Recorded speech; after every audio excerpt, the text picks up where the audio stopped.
Kontrak itu adalah salah satu bagaimana kita membuat satu perikatan agar terjadi legalitas gitu. Jadi sah dan bisa kuat di mata hukum, bisa jadi alat bukti di pengadilan gitu. Milenial sekarang itu kan kalau saya lihat ya, di dalam maupun pinjaman, asuransi atau apapun, termasuk pembelian fidusia itu jarang dibaca kontraknya. Iya, betul. Ya kan? Yang penting dapat uang, kontraknya diabaikan. Ada baiknya perjanjian pranikah itu dilakukan, terutama di dalam di dalam kita melindungi harta-harta bawaan kita, gitu ya.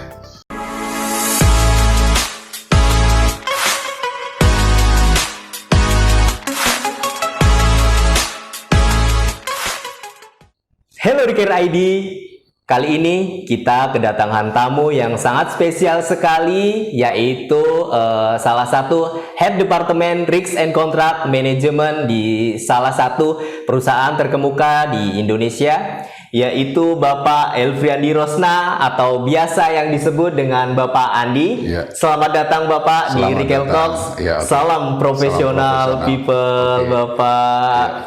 Bapak, kali ini kita akan membahas bersama tentang perlunya kontrak atau perjanjian dalam membuat kesepakatan agar tidak mudah dibohongi. Oke. Tentu saja dalam perlunya kontrak atau dalam perjanjian tentu saja kita harus tahu terlebih dahulu kontrak itu apa, Pak. Oke. Tentu saja ya, Pak ya. Oke. Dan juga fungsi apa saja yang bisa digunakan untuk keperluan apa saja seperti itu. Oke.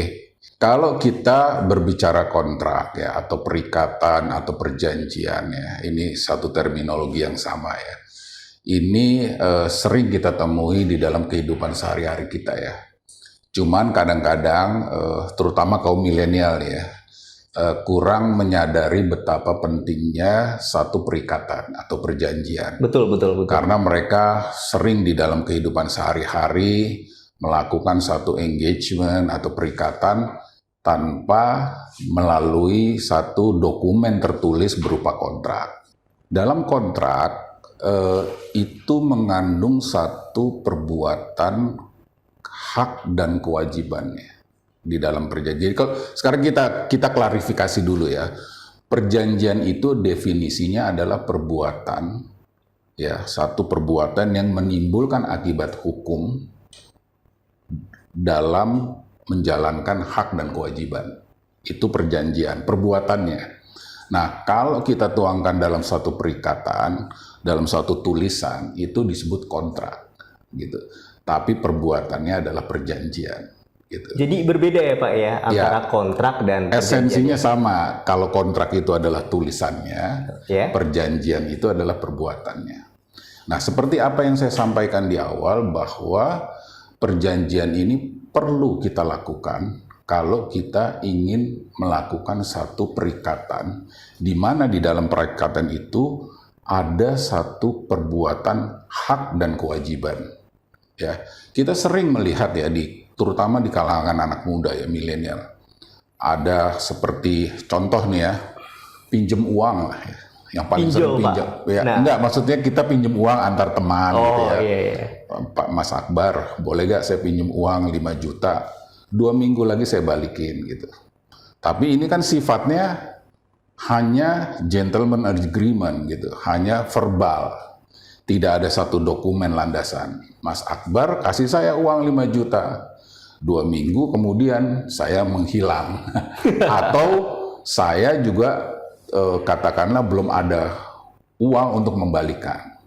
Nah, sedangkan uang itu pada saat 2 minggu kemudian adalah Mas Akbar perlu, gitu kan. Akhirnya saya tidak bisa disangsikan atau tidak bisa ada perbuatan hukum. Ya, artinya tidak bisa entah di penalti atau digugat, gitu kan. Karena apa? Tidak ada landasan ininya, hanya komitmen biasa. Nah, ini berbahaya ya di dalam kehidupan sehari-hari. Situasi-situasi seperti ini harusnya kita dokumentasikan semua yang disebut perikatan harus ada perjanjian atau kontrak. Tadi seperti pinjam meminjam, atau katakanlah Saya pinjem mobilnya 2 tahun gitu kan. Iya. Oh, nanti saya kasih bayaran setiap bulan, tapi karena tidak ada dokumen yang menjadi landasannya atau underlyingnya, akhirnya semua hak dan kewajiban itu bisa saya langgar gitu. Kalau nanti Anda menuntut, saya akan tinggal berbicara, loh landasannya apa? Kita kan cuma verbal aja, verbal itu sulit dibuktikan gitu, kecuali ada saksi. Waktu kita berbicara ada saksinya yang menyakiti, nah itu bisa. Tetapi kalau nggak ada saksi, gitu. Nah ini menjadi satu resiko di dalam kita melakukan satu perikatan, gitu. Nah oleh karena itu perlu satu perjanjian yang dituangkan di dalam tertulis di dalam satu kontrak, gitu. Ya itu tadi saya bilang kalau kita lihat landasan hukumnya adalah perjanjian itu pasal 1313 KUHPER, di mana di dalam KUHPER itu perjanjian adalah suatu perbuatan yang menimbulkan resiko hukum di dalam menjalankan hak dan kewajiban. Itu esensi daripada satu perjanjian. Nah, di dalam implementasi perjanjian itu adalah dengan melakukan pembuatan perjanjian dalam satu kontrak, gitu. Itu Pak esensinya, dan kontrak itu ada penalti, ada sanksi, ada bisa juga dilakukan satu perbuatan hukum gitu. Ada resiko yang kalau kita prestasi atau kita langgar, maka bisa dibawa kepada ranah hukum. Oke. Gitu. Tapi di situ kan di dalam kontrak itu harus ada syarat sahnya, Pak. Itu syarat sahnya adanya kontrak terdapat aspek apa saja, Pak, di suatu kontrak atau kalau perjanjian ya? kita berbicara KUHPER ya sebagai landasan hukum perdata itu ada di pasal 1320 ya, syarat sahnya kontrak. Syarat sahnya kontrak itu yang pertama adalah kita sepakat dulu nih. Kita mau melakukan satu, katakanlah, Mas Akbar, kita bikin kedai kopi, gitu ya, kedai kopi di satu tempat. Nah, kita sepakat nih, oke sepakat. Karena nanti kalau kita sepakat, kita buat dalam kontrak ya, gitu. Karena kita sepakat dulu nih, saya sama Mas Akbar sepakat mau bikin kedai kopi di Jalan Kalibata, katakanlah begitu. Kita ada sepakat. Yang kedua ada objeknya. Objeknya apa? Objek yang disepakati. Yang disepakati adalah kedai kopi, gitu. Kita sepakat objeknya yang kita akan lakukan kesepakatan atau perikatan adalah kedai kopi tadi, gitu. Yang ketiga adanya cakap. Cakap itu artinya gini, di dalam nanti membuat kedai kopi itu apa-apa yang menjadi perikatan kita atau kesepakatan kita tuangkan. Artinya kita mengerti apa yang mau kita tuangkan di dalam kontrak, gitu ya. Baik itu pembagian sahamnya, baik itu nanti bagaimana cara proses di dalam mengembangkan kedai kopi itu, gitu ya. Itu ada kecakapan untuk itu. Nah, yang terakhir di dalam syarat sahnya kontrak ini yang harus kita garis bawahi bahwa di dalam membangun satu atau membuat satu perikatan itu harus sesuatu perbuatan yang halal, yang tidak melanggar hukum. Gitu. Ngerti nggak maksud saya? Contoh, saya dapat uang korupsi. Nanti kalau saya dapat uang korupsi, kita bagi dua ya. Nah, itu nggak sah itu? Nggak sah. Karena uangnya uang yang melanggar hukum. Atau ya jualan narkoba gitu kan. Tapi kalau kripto gimana Pak? Perjanjian kripto seperti itu kan sekarang banyak ya afiliasi kayak gitu. Ya, kalau itu ini beda case lagi kayak kalau itu kan investasi ya, investasi itu opsi kita mau berinvestasi di mana gitu. Beda dengan itu lain lagi pembahasannya. Kalau itu pilihan kita. Nah, investasi pun kita harus melihat ya, kalau kita berinvestasi, investasi itu ada underlyingnya nggak, ada legalitasnya nggak. Contoh kalau kita investasi saham kan ada legalitasnya di Bursa Efek dan di OJK.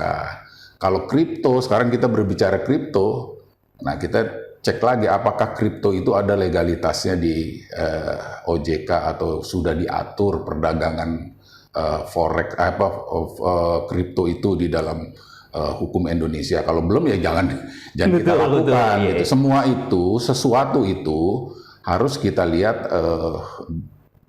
alasnya atau legalitasnya gitu ya, sebagai satu perbuatan hukum gitu ya. Apakah ini punya legalitas atau tidak gitu. Nah, kontrak itu adalah salah satu bagaimana kita membuat satu perikatan agar terjadi legalitas gitu. Jadi sah dan bisa kuat di mata hukum, bisa jadi alat bukti di pengadilan gitu. Kalau kita tidak memiliki legalitas atau dokumen seperti kontrak, begitu ada satu cedera janji atau wan prestasi, maka legalitasnya tidak bisa kita bawa ke ranah hukum kalau tidak ada dokumen kontraknya. Itu bahayanya kalau bagi kaum milenial melakukan satu perikatan hanya verbal saja.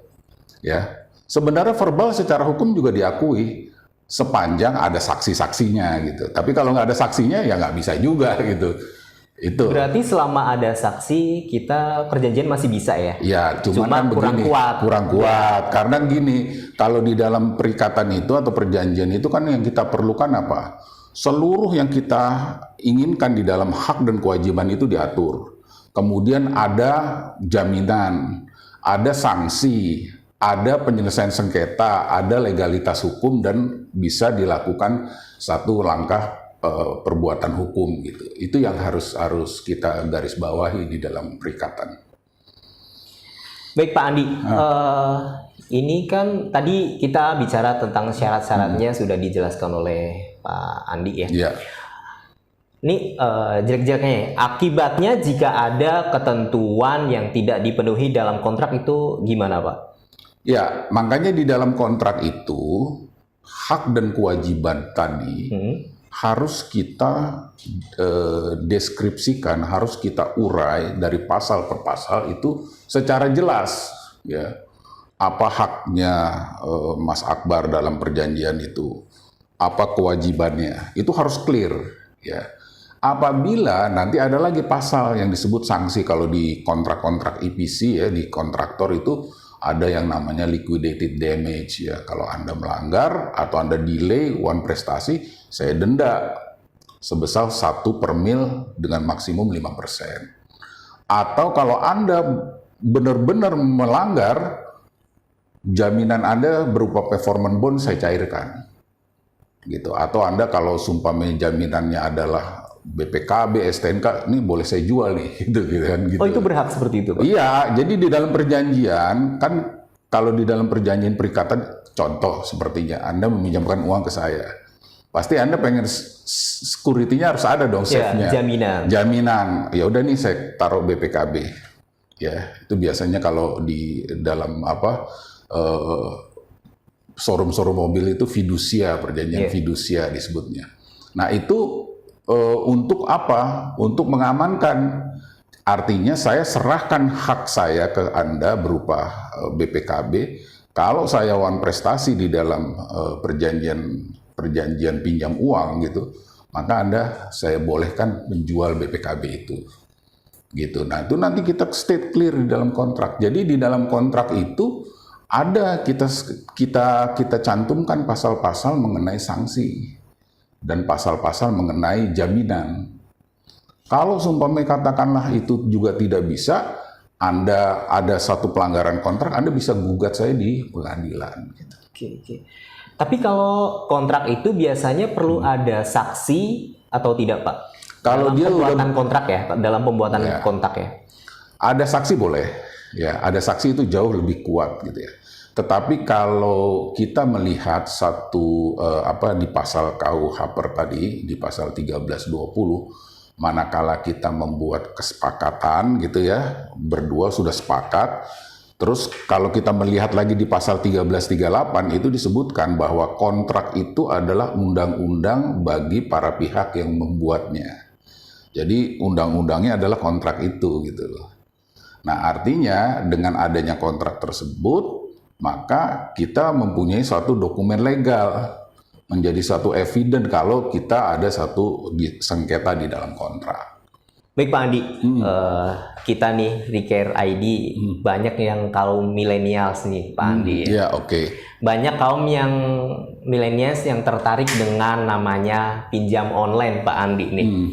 Bagaimana tanggapan Bapak tentang perjanjian antara pemberi hutang dan penerima hutang di pinjol nih Pak nih? Banyak kasus nih masalahnya. Ya, baik. Gini ya, pinjaman online itu atau biasanya disebut fintech ya, financial technology gitu. Itu memang sekarang ini lagi marak ya, lagi banyak dan mereka sangat terbuka ya. Nah, memang kita harus lihat gitu ya, pinjaman online ini legalitasnya apakah mereka terdaftar di OJK atau tidak gitu. Nah, terhadap suatu pinjaman atau pinjam meminjam pasti basisnya ada kontraknya. Pasti basisnya ada hak dan kewajiban di sana gitu. Nah, ini yang perlu disadari dan dibaca.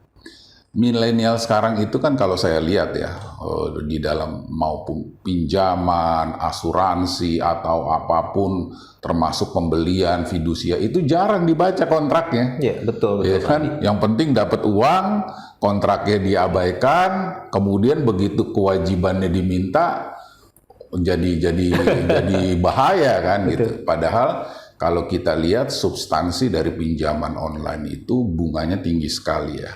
Dia per bulan itu bisa 2-5% per bulan. Itu kalau kita pinjam 100 katakanlah 3 bulan, itu bunganya bisa 2-5% per bulan. Kalau kita lewat dari durasi yang kita tentukan, katakanlah 3 bulan kita pinjam di online, itu dihitung bunganya per hari, Pak. Wow, luar biasa. Ya, per hari itu 1,8%. Per hari, artinya kalau sebulan kalikan saja 1,8 kali 30.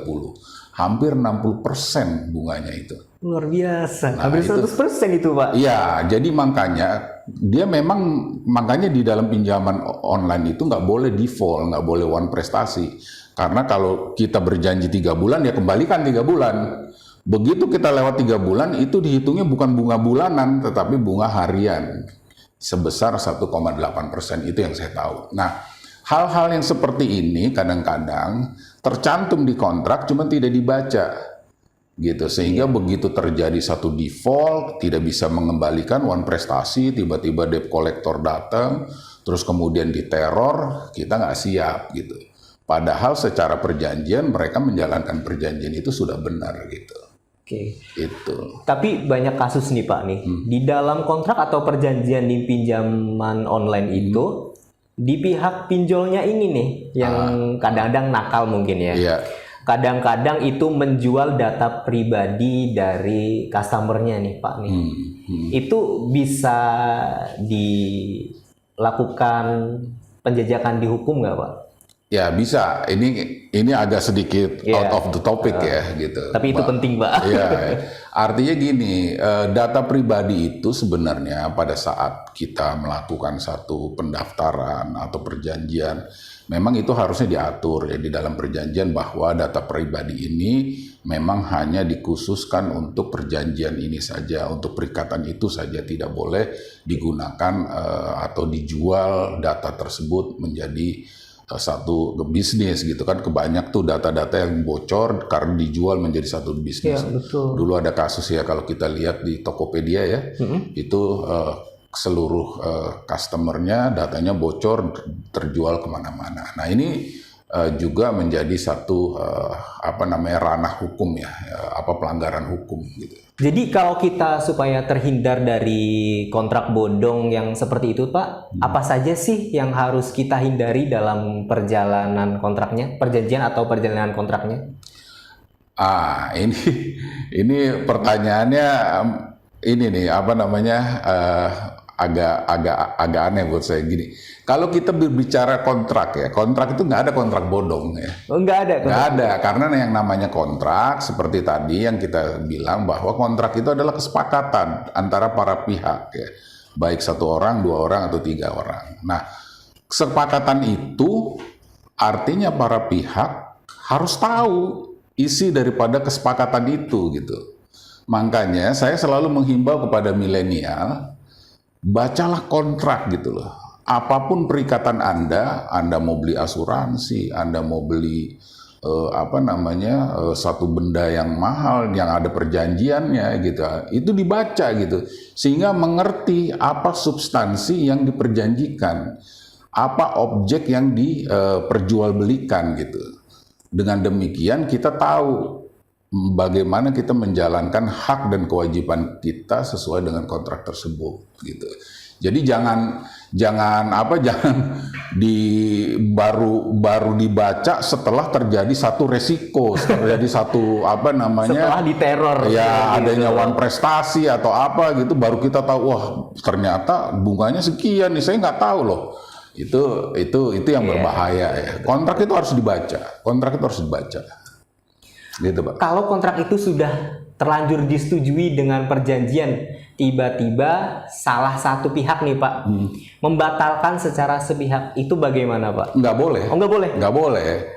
Karena kontrak itu pembatalannya ya berdasarkan Undang-Undang KUHP harus disetujui oleh para pihak. Kontrak itu tidak bisa dibatalkan sepihak. Dia harus disetujui oleh para pihak. Itu para pihak duduk bersama. Apa penyebab pembatalan? Saya mau nggak bisa lagi melanjutkan kontrak. Katakanlah kalau suatu perusahaan dia pilot atau dia lagi sedang ada masalah hukum, itu boleh kontrak itu dilakukan terminasi namanya. Tapi ada durasinya nggak Pak untuk pembatalan kontrak seperti itu? Enggak, itu dia hanya biasanya kalau di dalam kontrak-kontrak itu ada kondisi-kondisinya. Kondisi kontrak itu boleh dibatalkan, contohnya kalau orang per orang katakanlah kontrak ini jadi batal, katakanlah seseorang meninggal dunia, karena nggak bisa lagi diteruskan kontrak itu ya. Atau kalau satu perusahaannya pilot bangkrut dipilotkan gitu. Bagaimana lagi kita mau melanjutkan kontrak sementara perusahaannya sudah pilot? Atau perusahaan itu lagi terjadi masalah hukum gitu, itu tidak bisa kita teruskan gitu.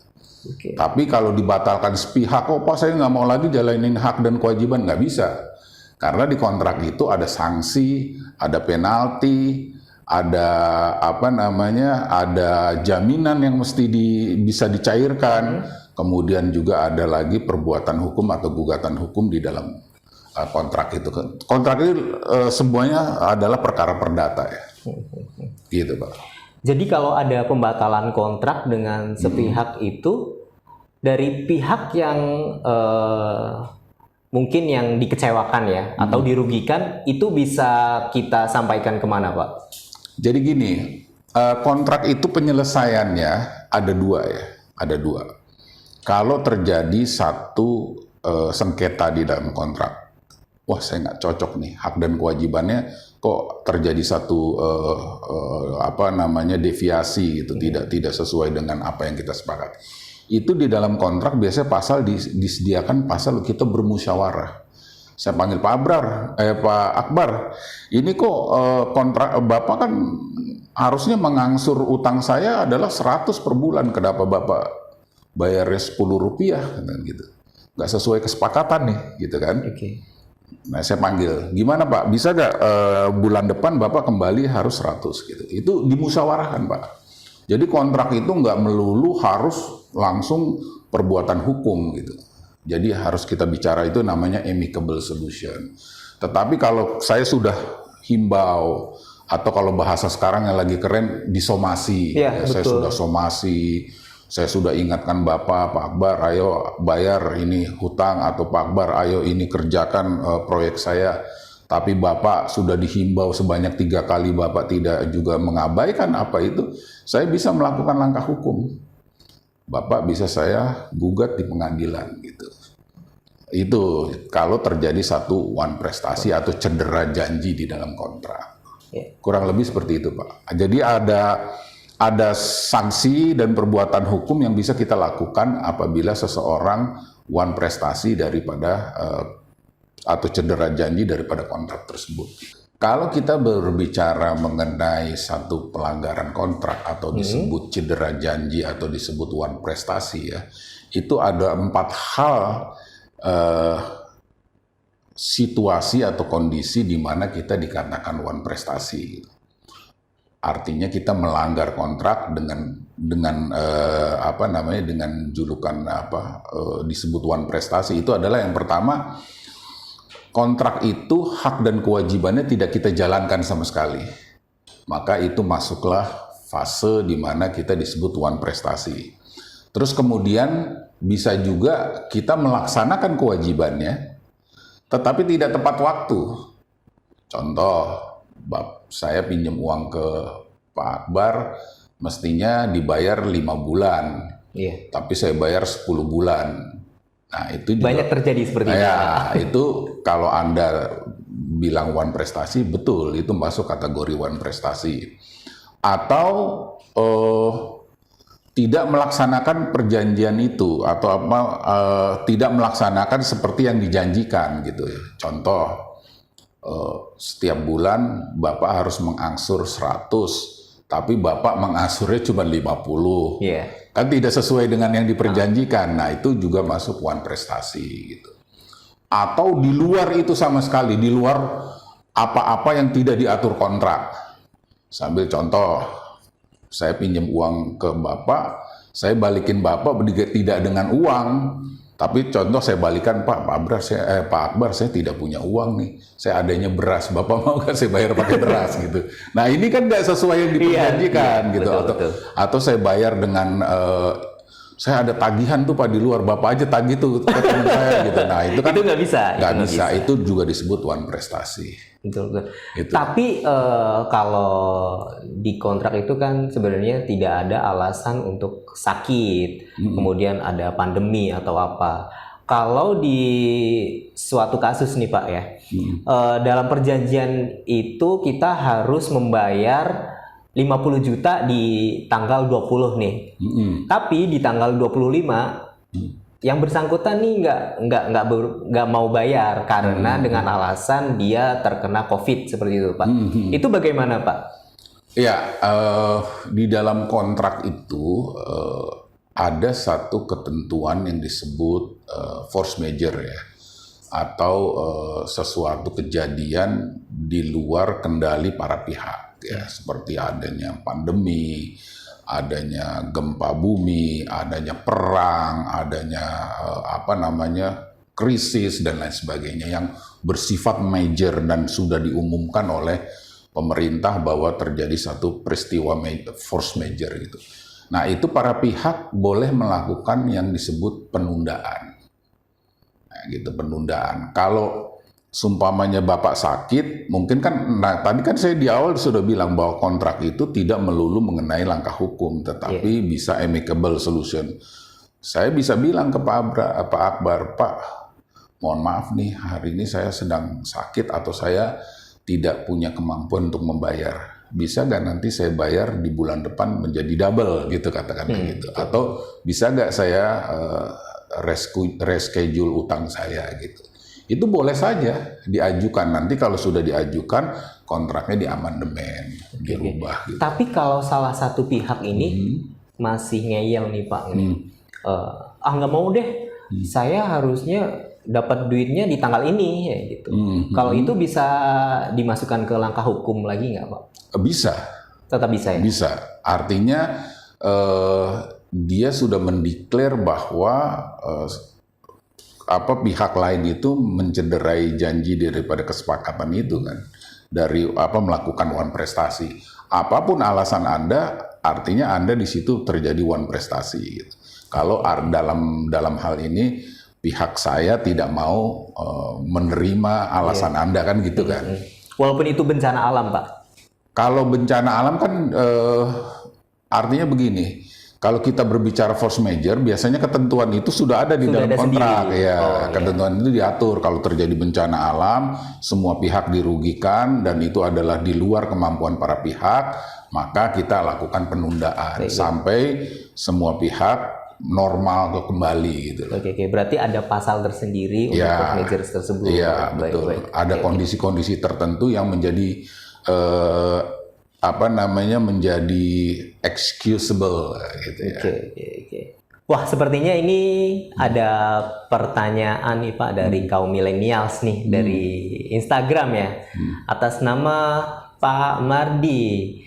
Ini menanyakan nih Pak, waduh, ini pentingnya sebelum menikah kalau millennials ada perjanjian pranikah nggak Pak? Penting nggak Pak untuk perjanjian pranikah itu? Ini jadi juga topik kita juga ya. Oh, iya. Oke, Pertanyaan baik. titipan itu Pak. Oke. Kalau kita berbicara perjanjian pranikah ya, perjanjian pranikah itu sebenarnya ini perjanjian yang lazim, kalau di luar negeri lazim gitu ya. Kalau di Indonesia kurang lazim gitu ya. Artinya jarang yang, walaupun saat ini perjanjian pranikah itu sudah mulai marak ya. Sudah banyak orang mulai kesadaran karena di dalam kalau masyarakat kita kan masih tabu ya. Masa mau nikah sudah bikin perjanjian seolah-olah kita tuh mau nanti suatu saat akan ada perceraian kan begitu kan. Tetapi begini, ada baiknya perjanjian pranikah itu dilakukan, terutama di dalam di dalam kita melindungi harta-harta bawaan kita gitu ya. Contoh, saya waktu menikah dengan seseorang, saya punya warisan, di mana warisan dari orang tua saya ini saya tidak bisa berbagi kepada istri, calon istri kan. Ini pranikah kan berarti sebelum menikah. Sebelum menikah, betul. Gitu ya. Nah, karena di dalam undang-undang pernikahan ya, undang-undang pernikahan, undang-undang nomor 74 kalau nggak salah, itu di pasal 35 ayat 1, apabila seseorang itu sudah menikah, maka begitu dia menikah, harta itu menjadi harta bersama. Nah, itu bagaimana tuh Pak? Nah, karena ada perjanjian pranikah juga. Nah, bukan. Jadi artinya kalau orang menikah ya, satu pasangan menikah, maka harta yang didapatkan selama pernikahan itu menjadi harta bersama. Betul. Ya, jadi harta bersama. Nah, untuk menghilangkan posisi seperti itu, saya tadi ambil di contoh awal kan, waktu saya menikah saya punya warisan cukup banyak dari orang tua saya gitu kan, katakanlah begitu ya. Tapi saya nggak mau warisan ini menjadi harta bersama gitu. Karena ini barangkali warisan ini masih ada juga milik saudara-saudara saya gitu yang menjadi hak waris gitu. Maka saya buat perjanjian pranikah kalau ini tidak bisa diklaim jadi harta bersama gitu. Betul. Atau begini, pada saat menikah saya beli rumah dengan berhutang. Gitu. Saya beli rumah dengan berhutang, mencicil ya. Iya, betul. Kalau menikah kan menjadi hutang bersama gitu kan. Nah, saya nggak mau gitu. Katakan nggak mau gitu ya. Nah, itu boleh diatur di undang-undang di perjanjian pranikah itu gitu ya. Karena banyak juga nih Pak artis-artis yang sebelum menikah ada pranikahnya. Iya. Intinya begini. Di dalam perjanjian pranikah itu kita bertujuan untuk memisahkan ya, pertama harta bawaan masing-masing. Gitu, mau melindungi harta bawaan masing-masing. Artinya jangan sampai nanti kalau sudah menikah dideklar atau diklaim menjadi harta bersama gitu. Padahal harta yang kita bawa ini belum tentu seluruhnya adalah hak kita gitu. Betul kan? Kalau kayak warisan atau katakanlah pinjaman dari orang luar atau kita berhutang gitu. Nah, itu yang harus kita lindungi. Yang kedua, karena gini, kalau nanti sudah menikah kemudian bercerai, maka harta yang disebut harta bersama itu akan harus dibagi. Harus dibagi gitu loh. Itu ada lagi kompilasi hukum Islam ataupun di undang-undang perdata ya. Gitu. Terus kemudian kalau kita sumpamanya kita punya harta bawaan ya, pada saat kita nanti menikah gitu ya, terus kemudian harta yang kita bawa itu bisa kita jual tanpa harus izin istri karena bukan harta bersama. Ya karena sudah di awal kan sudah di pranikah sudah diatur gitu. Nah, itu jadi banyak kemudahan kalau kita memiliki perjanjian pranikah di mana kita memiliki harta yang sebenarnya kita ingin lindungi gitu. Ya kalau kita mau katakanlah begini, ya udahlah pokoknya semua yang saya bawa ya namanya sudah cinta gitu kan, udahlah ini jadi harta bersama ya, monggo saja, nggak apa-apa, nggak perlu ada perjanjian pranikah gitu. Cuman kalau di Barat itu kan mereka harus melindungi kekayaannya sendiri-sendiri yang didapat sendiri. Kan waktu belum nikah saya sudah punya mobil sendiri gitu. Masa begitu nikah diklaim jadi mobil bersama gitu. Nah, itu iya. gitu-gitulah intinya gitu. Oke. Jadi itu Mas Mardi, perjanjian pranikah itu nggak terlalu penting sebenarnya Pak ya. Ya, Balik lagi ke masing-masing individu seperti itu ya kan Iya, Pak ya. iya. Seperti itu. Baik Bapak, ini ada pertanyaan lagi dari Pak Badru, yaitu bagaimana suatu kontrak dinyatakan cacat secara hukum Pak?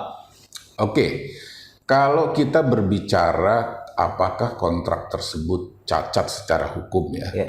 itu clear tadi di awal kita sudah bicara ya, Iya, betul. di pasal 1320 itu apabila kita melakukan satu perikatan di mana objek perikatan itu adalah sesuatu yang tidak halal atau melanggar undang-undang, maka itu disebut perikatan yang cacat hukum.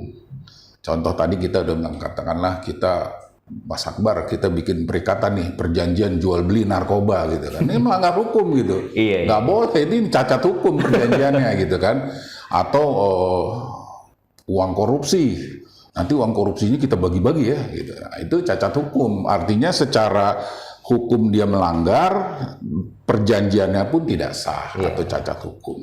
Secara produknya sudah Iya, benar, betul. jadinya cacat hukum. Karena bukan sesuatu yang karena sebab halal atau melanggar undang-undang gitu ya. Itu Pak, kalau kita bicara mengenai kontrak yang cacat hukum tadi gitu. Oke, terima kasih Pak Andi. Kemudian ada pertanyaan lagi ini di Instagram Pak Andi. Jadi jika kontrak putus di tengah jalan, bagaimana Pak solusinya? Putusnya karena apa nih gitu. Ini kan kita mesti lihat dulu. Biasanya kontrak Karena banyak faktor Pak ya. Iya. untuk ini ya. Jadi kontrak itu tadi sebelumnya saya sudah jelaskan bahwa kalau di dalam kontrak itu terjadi terminasi atau pemutusan kontrak itu diatur, Pak.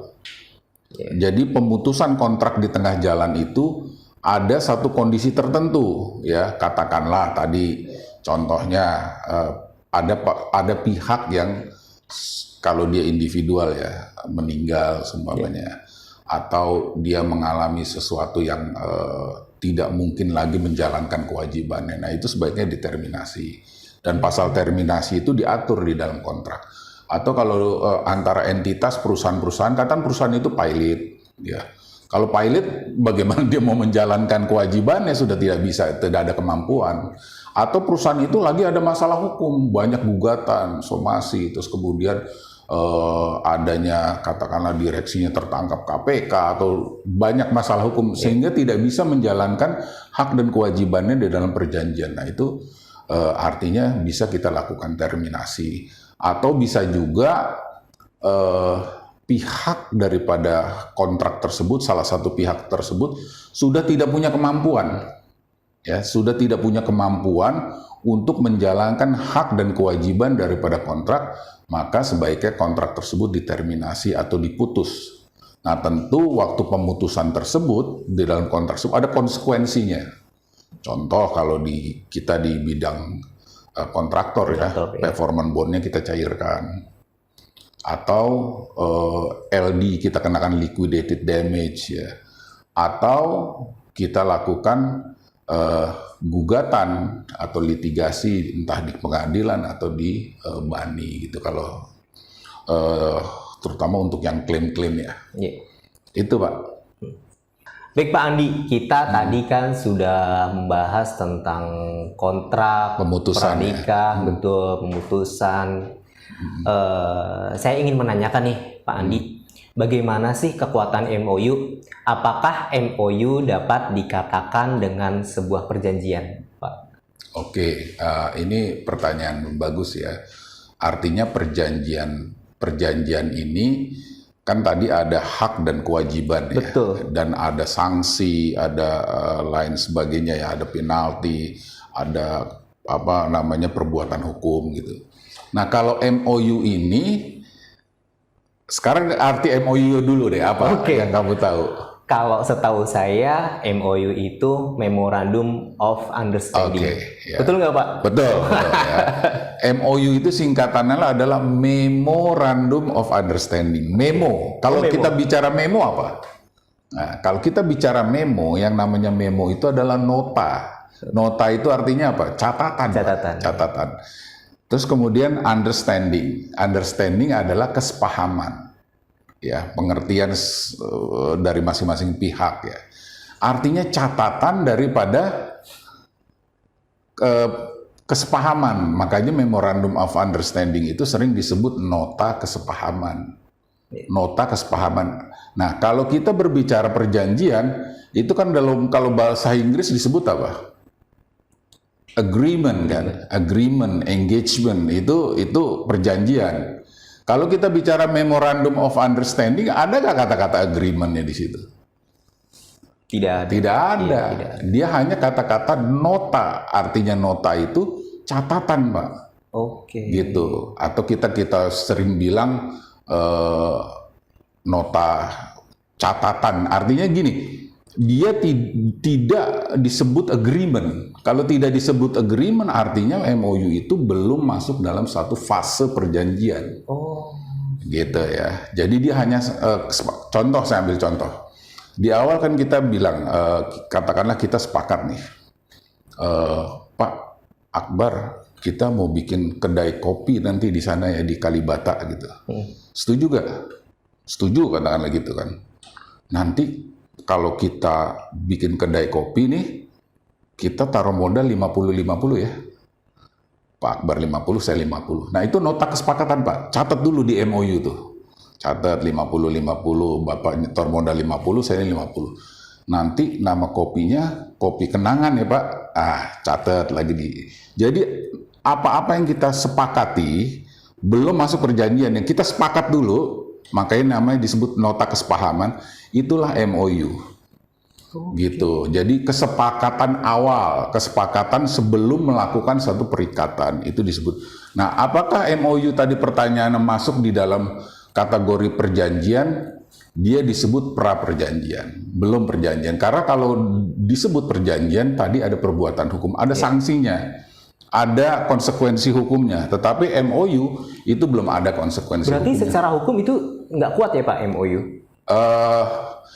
Ya bisa dikatakan begitu, bisa dikatakan begitu, karena dia disebut nota kesepakatan tadi, artinya kesepakatan di awal dulu, gitu. Di awal ada kesepakatan, tapi karena di MOU itu tidak diatur ada sanksi, ada perbuatan hukum, itu tidak diatur di dalam MOU. Dia hanya kesepakatan yang akan kita jalankan nanti pada suatu hari nanti dengan dilanjutkan pada perikatan atau perjanjian. Gitu. Oke, berarti seperti surat kerjasama aja ya Pak ya? Iya, Cuma seperti secara hukum nggak kuat ya? betul gitu. Dan MOU itu harus nanti di state di dalam MOU itu apabila kesepakatan ini sudah menjadi satu perikatan, maka dia harus dirubah menjadi perjanjian. Gitu, Pak. Apa-apa yang kita sepakatin di dalam MOU, kita masukkan di dalam perjanjian gitu. Jadi nanti ketentuan di dalam MOU itu sudah diabsorb di dalam perjanjian yang kita buat, yang tadi sudah lengkap tadi pasal-pasalnya. Berarti selain kita membuat MOU, kita harus membuat perjanjian untuk melengkapi di hukumnya ya? Harus begitu gitu. Jangan MOU-nya, makanya kalau kita berbisnis atau kita melakukan hanya sebatas MOU saja, itu berarti perjanjiannya enggak, artinya bisnis kita tidak terjadi. Bisnisnya batal gitu. Karena cuma hanya sebatas MOU. Kalau sudah masuk dalam satu perikatan, ada objeknya yang ingin kita perjanjikan, terus kita buat perjanjian, kan berarti bisnisnya terjadi gitu. Oke. Nah, jika ada pelanggaran nih Pak, bagaimana prosedur dalam menyelesaikannya nih? Pelanggaran seperti apa nih? Seperti saya ingin kerjasama, contoh nih dengan training ya. Salah satu trainer kita membuat untuk MOU.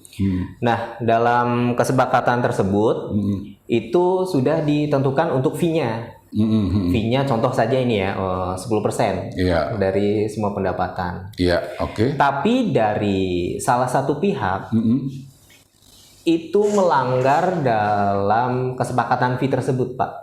Oh, oke ya, berarti tadi masuknya kategori one prestasi dong. Oh ya. Artinya kesepakatan yang sudah kita buat di dalam satu perjanjian tidak dieksekusi dengan benar gitu, Iya, tidak sesuai perjanjian, itu masuknya one prestasi, Pak.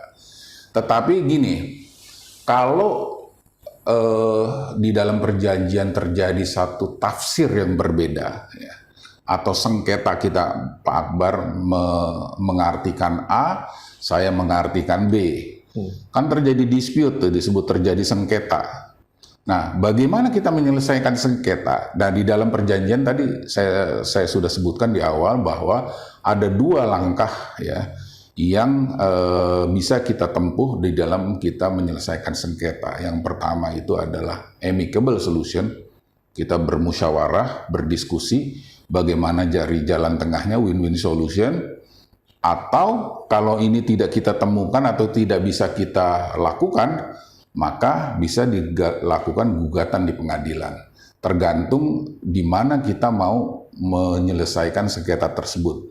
Bisa di pengadilan negeri, bisa di pengadilan niaga, bisa atau di luar pengadilan, yaitu di BANI, Badan Arbitrase Indonesia.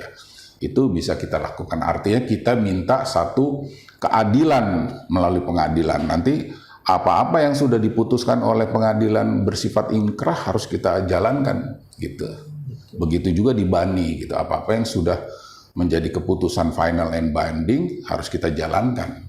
Bisa ceritakan nggak Pak untuk studi kasus contoh pelanggaran dalam kontrak kerja nih Pak? Kontrak kerja apa nih? Kontrak kerja individual dengan perusahaan atau kontrak kerja antara satu perusahaan dengan perusahaan? Gitu. Ini lebih ke millennials mungkin ya Pak ya, untuk para pencari kerja mungkin ya. Kan banyak nih kontrak kerja nih. Mungkin lebih ke kontrak kerja untuk millennials ini Pak.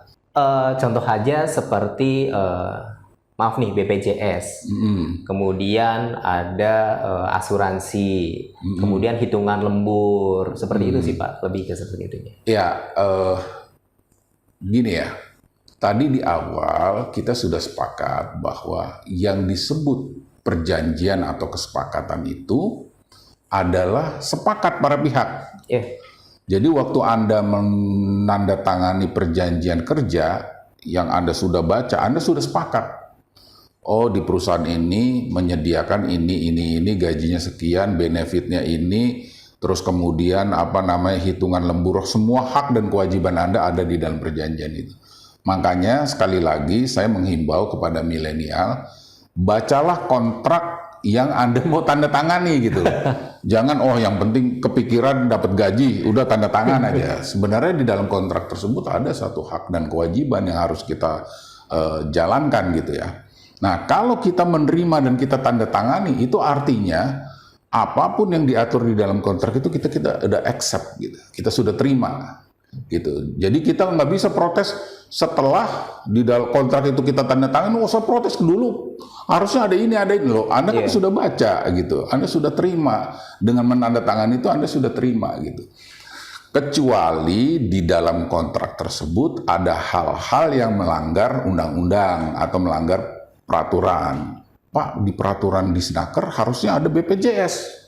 Kenapa kok di perjanjian ini nggak ada? Nah, itu pun harus Anda tanda tangani di awal, Anda pertanyakan di awal, waktu sebelum Anda tanda tangani gitu loh. Apa-apa yang menjadi hak Anda pertanyakan gitu. Ada BPJS, ada asuransi, ada ini, sesuai dengan undang-undang gitu. Tapi kalau seumpamanya Anda tahu, Pak, perusahaan kami perusahaan kecil, UMKM, kami belum bisa menyediakan BPJS dan lain-lain. Kalau Bapak mau, ya ini Bapak tanda tanganin gitu. Kita tanda tanganin, kita terima, ya itu sah. Gitu. Kecuali Bapak di perusahaan besar, Bapak pertanyakan, Pak, ini harusnya kan ada BPJS, ada asuransi. Ya itu boleh saja gitu. Tapi manakala kita sudah tanda tangani, itu artinya sudah mengikat kita gitu. Dan itu tidak bisa lagi kita bilang, wah Anda melanggar kontrak. Loh kan Anda suruh baca dulu. Pasti kontrak nggak mungkin tiba-tiba disodorkan langsung ditanda tangan, nggak mungkin kan gitu. Kita baca dulu kan. Kita review dulu gitu kontrak itu. Kurang lebih begitu Pak. Tapi kalau ada pelanggaran di perusahaannya sendiri nih Pak, Tidak, yang tadinya di kontrak itu sudah ada asuransinya ini, kemudian BPJS-nya ada, kemudian untuk hitungan lemburnya seperti ini, itu kan biasanya awalnya sudah ada ya. Kita sudah tanda tangan nih, untuk kaum milenials ini sudah tanda tangan nih Pak. Tapi ada pelanggaran nih di perusahaan tersebut nih. Nah, itu kaum milenials bisa melakukan jalur hukum seperti apa nih Pak? Oke. Tapi begini ya, biasanya perusahaan itu kalau dia mau melakukan satu deviasi di dalam kontrak gitu ya, itu kan pasti ada kondisi tertentu, katakanlah perusahaan tersebut dalam kondisi menurun ya, kemampuannya menurun gitu. Atau perusahaan tersebut dalam kondisi lagi kesulitan keuangan gitu kan, pasti dia ada beberapa beberapa penghematan. Di dalam melakukan penghematan itu dia akan melakukan sosialisasi. Tidak mungkin tiba-tiba wah ini BPJS saya potong, ini saya potong, ini saya potong, nggak mungkin, pasti ada sosialisasi. Nah, artinya dari sosialisasi itu kita diminta mau terima atau tidak gitu, karena dengan kondisi yang situasi yang tidak memungkinkan. Tetapi kalau perusahaan tersebut tidak dalam kondisi tersebut, tiba-tiba melakukan sesuatu yang melanggar hukum, itu bisa kita lakukan tuntutan atau kita adukan ke dalam pengadilan hubungan industrial. Nah, nanti di pengadilan hubungan industrial itulah kita akan bisa melakukan gugatan hukum gitu, terkait dengan ketidakadilan atau pelanggaran yang ada di dalam perjanjian kontrak kerja kita gitu. Baik, terima kasih Pak Andi atas waktunya, sudah mampir di Rikel Talks nih Pak. Kita sudah bahas bersama tentang perlunya kontrak atau perjanjian dalam membuat kesepakatan agar tidak mudah dibohongi nih Pak nih. Kita ketemu lagi di lain acara dengan judul yang berbeda tetap di Rikel Talks. Salam profesional. Salam profesional.